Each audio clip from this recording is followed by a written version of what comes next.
Hello everyone, welcome back to my channel. I hope you all are good. So friends, today we will learn some formulas of MS Excel. जैसे कि आप जानते हैं हम previous video में बहुत सारे फॉर्मूले पढ़ चुके हैं। आज भी हम क्या करेंगे, MS Excel के कुछ फॉर्मूले को देखेंगे, ठीक है, और उसको समझेंगे। पहला फॉर्मूला जो है आपका है इंडेक्स मैच, PMT, FV, अपर ट्रिम, इडेट, डेटेटिव, टेक्स्ट और भी कुछ फॉर्मूले हैं, ठीक है। चलिए स्टार्ट करते हैं इंडेक्स मैच से। देख सकते हैं आप स्क्रीन पे, मैंने यहाँ पर इंडेक्स मैच के लिए एक एग्जांपल आपको स्क्रीन पे दिया गया है। जैसे मान लीजिए एम्प्लॉय नेम देखिए, उनकी सेल्स दी गई है, जिसमें एम्प्लॉय नेम दिए है करण, महक, ऋषभ, पवन एंड दीक्षा, ठीक है। और इनकी जो सेल्स है, जैसे कि मान लीजिए करण ने 20,000 सेल की है और महक ने 50,000 सेल की है। तो हमें आपसे अगर पूछा जाए, ठीक है, रैंडमली आपसे किसी ने पूछ दिया कि आपके पास तो ये एक लिमिटेड डेटा है, अगर अनलिमिटेड डेटा आया, ठीक है, ज़्यादा मात्रा में आपके पास डेटा है, तो आपसे अगर इन मैच कराना हो, ठीक है, तो यहाँ पर क्या यहाँ पर फॉर्मूला आएगी, दीक्षा ने इतनी से मान, इसमें देखिए आप, जैसे कि डेटा में दिया गया दीक्षा ने 30,000 सेल की है, ठीक है। तो आप कैसे मैच कराएंगे कि दीक्षा ने 30,000 सेल की है। आप नीचे यहाँ पर एम्प्लॉय नेम लिखेंगे और सेल लिखेंगे, तो यहाँ पर हम लगाएंगे formula equal to INDEX index. आप देख सकते हैं इसमें दबाएंगे टैब। अब इसमें बोल रहा है फॉर्मूला, देखिए यहाँ लिख के आ चुका है। अब हम करेंगे सेल्स की रेंज सेलेक्ट। देख सकते हैं आप स्क्रीन पे, मैंने करी सेल्स की range select, then we write comma, then we write match. अब हम देखिए यहाँ पर आ रहा है लुकअप वैल्यू। लुकअप वैल्यू क्या होगी, जो एम्प्लॉय नेम सेलेक्ट करना है, ठीक है। तो दीक्षा को हमने क्या करा, सेलेक्ट किया, देन वी राइट कॉमा। अब हम कौन सी रेंज लेंगे, एम्प्लॉय की, क्योंकि एम्प्लॉय में दीक्षा भी इंक्लूड है, ठीक है। Then we write comma and we press. अगर एग्जैक्ट मैच चाहिए तो वी राइट 0 एंड आपको अगर लेस देन चाहिए तो यू कैन राइट 1। तो मुझे चाहिए 0 यानी एग्जैक्ट मैच, ठीक है। और हम इसको कर देंगे क्लोज। देखिए एक क्लोज किया तो उसमें ग्रीन ब्रैकेट आ रहा है, ठीक है, क्योंकि हमने 2 ब्रैकेट खोले हैं। तो इसमें हम लगाएंगे 2 bracket, then we press enter. आप देख सकते हैं यहाँ पर क्या लिख के आ गया कि दीक्षा ने कितनी सेल की है, 30,000 सेल की है। अब यहाँ पर देख सकते हैं आप कि यहाँ पर आप क्या करेंगे ना, नेम चेंज करेंगे। मान लीजिए मैंने यहाँ पर लिखा दीक्षा की जगह करण, करण आपने लिखा, तो यहाँ पर ऑलरेडी क्या हो जाएगा, आपकी जो ऑटोमेटिकली जो आपकी जो सेल्स है वो क्या हो जाएगी, चेंज हो जाएगी, ठीक है। अब मूव करते हैं PMT फॉर्मूले पे। आप स्क्रीन पे देख सकते हैं PMT फॉर्मूले में मैंने लिखा है loan, rate of interest, years and payment. जिसकी आप कभी भी लोन निकालते हैं, ठीक है, आपने लोन निकाला, मान लीजिए 80 लाख का लोन निकाला है, उसमें आपको रेट ऑफ इंटरेस्ट कितना पड़ा है, 9.75% पड़ रहा है, ठीक है। और ईयर्स कितने ईयर्स के लिए आपके पास लोन है, 10 ईयर्स के लिए आपके पास लोन है, ठीक है। तो ये निकालने के लिए हमको पहले पेमेंट निकालनी पड़ेगी कि टोटल पेमेंट कितनी हुई है, ठीक है, कितनी बार हम इसको भरेंगे, ठीक है। इसमें लिखेंगे फॉर्मूला इक्वल टू, ठीक है, हम करेंगे ईयर्स मल्टीप्लाई बाय कितना, 12, क्योंकि एक साल में 12 महीने होते हैं, ठीक है। 1 year equal to 12 months. 12 month इसको क्या कर देंगे, मल्टीप्लाई कर देंगे, आपको आ जाएगी कि आपकी टोटल पेमेंट कितनी जाएंगी, 10 ईयर्स तक 120 आपकी जो पेमेंट जाएंगी, ठीक है। अब हम इसमें लगाएंगे PMT का फॉर्मूला, ठीक है। PMT का फॉर्मूला क्या होता है, देखिए, first we write equal to, then we write minus, इसमें हमने लिखा minus, then we write PMT, then tab button. अब क्या लिखना है, रेट ऑफ इंटरेस्ट लेना है हमने, ठीक है। रेट ऑफ इंटरेस्ट की सेल को सेलेक्ट करेंगे, देन डिवाइडेड बाई कितना, 12, क्योंकि 12 मंथ होते हैं, then comma, then payment comma loan, जितना भी हमारा लोन लिया है 80 लाख का, उसकी सेल को सिलेक्ट करा, then close the bracket, then press enter. देख सकते हैं यहाँ पर आपका जो अमाउंट है वो लिख के आ चुका है, ठीक है। अब करेंगे हम FV। FV मीन्स होता है फ्यूचर वैल्यू, ठीक है, जैसे FD करते हैं आप लोग, ठीक है। जैसे कि लोन निकालना है तो उसमें आपको इतना इंटरेस्ट पड़ रहा है, ठीक है। अब अमाउंट जो है FV फ्यूचर वैल्यू के लिए कर रहे हैं, तो वो आपको प्लस होकर मिलेगा ना। तो उसमें क्या करना है, देखो अमाउंट हमने लिया है, मान लीजिए आपके पास अमाउंट है 50 लाख का, और आपको रेट ऑफ इंटरेस्ट इसमें कितना पड़ रहा है, 6% पड़ रहा है, और कितने साल के लिए आपने FD करी है, जो है वो आपकी 7 ईयर्स के लिए आपने FD करी है। तो उसमें क्या आएगा, इक्वल टू FV लिखेंगे, then press tab button, then rate of interest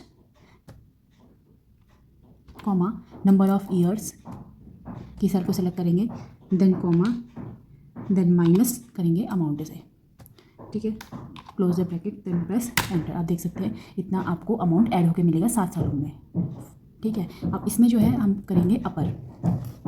देख सकते हैं आप अपर में क्या करना है, यहाँ पर हमने लिया है अपर, यानी जो भी आपने टेक्स्ट लिखा है उसको अपर केस में लेने के लिए क्या करेंगे, ठीक है, यानी अब लिखेंगे हम इसमें इक्वल टू UPP, देखिए आप अपर लिखा हुआ आ गया है, देन हम टेक्स्ट को सिलेक्ट करेंगे, then close the bracket, then press enter. देख सकते हैं आप कैपिटल लेटर्स में यहाँ पर कंप्यूटर लिखा हुआ आ चुका है। ऐसे सेम ये करना है लोअर के लिए, ठीक है। अब जो सॉफ्टवेयर है वो कैपिटल लेटर में लिखा हुआ है, हमें इसे लोअर करने के लिए इक्वल टू LOWER लोअर करेंगे, देख सकते हैं आप, ठीक है। अब टेक्स्ट को क्या करेंगे, सेलेक्ट करेंगे, then bracket close and enter.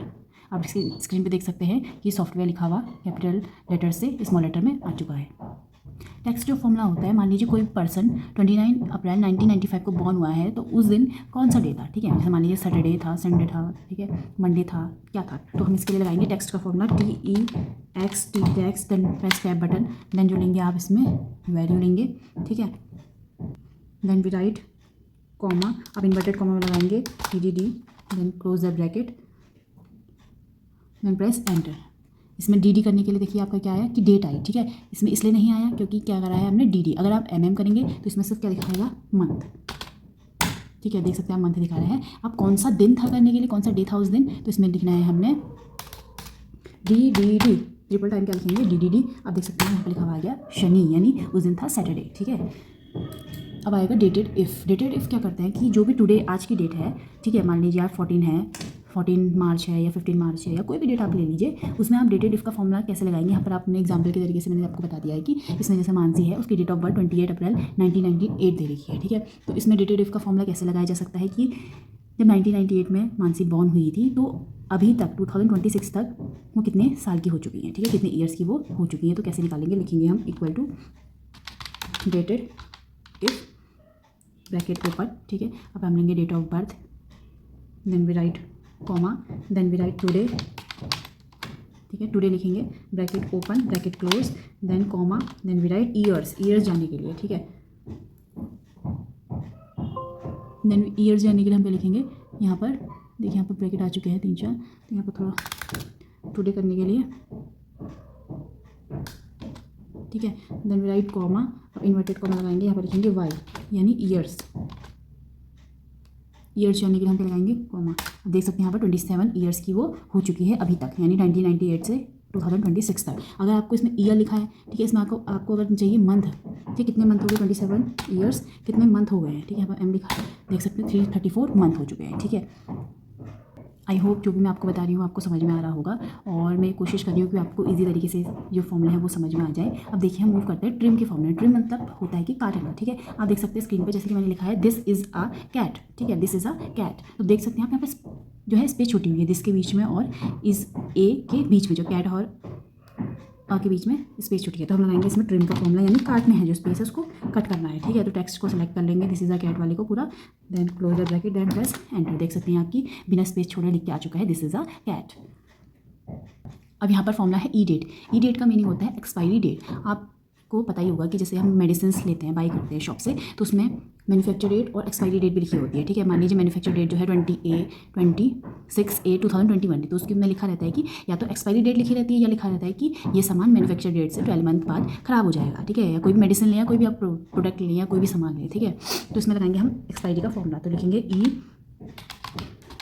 E date, ठीक है। तो स्टार्टिंग डेट यानी मैन्युफैक्चर डेट लगाएंगे, then we write comma, then we click on month, then close the bracket, then press enter. आप देख सकते हैं कि जो एक्सपायरी आ चुकी है कि 26 अगस्त 2022 में जो भी आपने प्रोडक्ट लिया है या कोई भी सामान लिया वो क्या हो जाएगा, एक्सपायरी हो जाएगा, ठीक है। आई होप आपको फॉर्मूले समझ में आ रहे होंगे। अगर आपको वीडियो अच्छी लगी हो, आप इस वीडियो से सीखे हो, आपको नॉलेजेबल लगी हो वीडियो, तो please like share and subscribe कीजिएगा। मैं और भी वीडियोज़ में आपके लिए फॉर्मूलेज लाती रहूँगी, ठीक है। तो बने रहिएगा इस वीडियो में और इस चैनल को लाइक शेयर एंड सब्सक्राइब कीजिए। Thank you for watching.